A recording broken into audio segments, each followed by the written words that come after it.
সমগ্ৰ দেশজুৰি ত্ৰাসৰ সৃষ্টি কৰা কৰোনা মহামাৰীৰ বিৰুদ্ধে ৰাজ্য চৰকাৰে উতঃপুত যুঁজ দিয়া পৰিলক্ষিত হৈছে। কোটি কোটি টকা ব্যয় কৰি কোৱাৰেণ্টাইন কেন্দ্ৰ স্থাপন কৰিছে চৰকাৰে।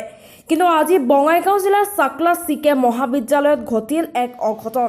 চিকে মহাবিদ্যালয়ত চৰকাৰে স্থাপন কৰিছে কোৱাৰেণ্টাইন কেন্দ্ৰ, কিন্তু যোৱা নিশা কেন্দ্ৰটোৰ পৰা ৩২ ফাইল টিনপাত, 2টা দমকল আৰু লগতে আন কিছুমান সামগ্ৰী নোহোৱা হৈ পৰে।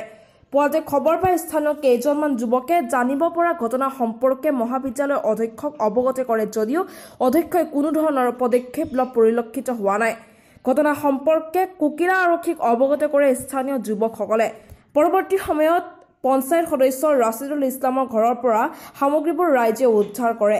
মহাবিদ্যালয়খনৰ অধ্যক্ষ শ্বহীদুল ইছলামৰ গাফিলতিৰ বাবে এনেধৰণৰ ঘটনা সংঘটিত হোৱা বুলি কয় স্থানীয় ৰাইজে। News desk report, news 8। তাৰমানে আমি ৰাতিপুৱা গম পালোঁ যে এই কেয়াৰ চেণ্টাৰত যে লেট্ৰিন আছিল, 4টা নে 5টা লেট্ৰিন আছিল, তাৰে 35 ফাইল টিন আৰু 2টা আপোনাৰ দমকল পুৱাতে হেৰাই গৈছে।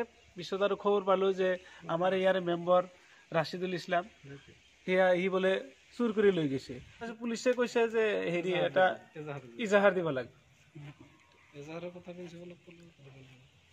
কোৱাৰেণ্টাইন চেণ্টাৰত কি হৈছিল মানে কি, এই লেট্ৰিন কেইটাতো দেখাই পাইছে, ইয়াতে 5টামান লেট্ৰিন আছিল, 35 ফাইল টিন আছিল আৰু 2টা টিউবৱেল আছিল। এই টিউবৱেল 2টা হঠাৎকৈ মানে কালি নাইকিয়া হৈছে। নাইকিয়া হোৱাৰ পিছত আমি নাজানো। প্ৰথমতে এই কলেজৰ এজন ল'ৰা, এই মকিবুল হুছেইন নাম, 4th গ্ৰেডত কাম কৰে, তেখেতে জনাইছে যে এনে বস্তুকেইটা হেৰাই গৈছে। তো তাৰপিছত এইটো প্ৰিন্সিপালে জানিছে। প্ৰিন্সিপালে জনাৰ পিছত প্ৰিন্সিপালে তদন্ত লৈছে যে এই বস্তুকেইটা কোনে লৈছে। তো লাষ্টত খবৰা খবৰি কৰি লাষ্টত প্ৰিন্সিপালে গম পালে যে ৱাৰ্ড মেম্বাৰ ৰাছিদুল, নাম্বাৰপাৰা চাকলা জিপিৰ চাকলা গাঁৱৰ পাৰ্ট 2, এই ৰাছিদুল মেম্বাৰে এইবিলাক খুলি ঘৰত লৈ